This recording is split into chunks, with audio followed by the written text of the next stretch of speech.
Question number 1. Question number 3. What kind of document And 4. ang issued by the government Ano or yung its dalawang agents and authorities pero last hindi naman will and notarized? testament na type? Anong kind ng document na Time in-issue ng government starts or any of now. its agents or officers having the authority to issue but is not notarized? Your time starts now.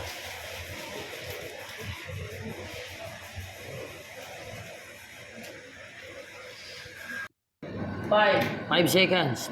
4, 3, 2, 1. 2. Up. Papers up. Next question. Up ha. Walang Number mababa, 15. walang susulat.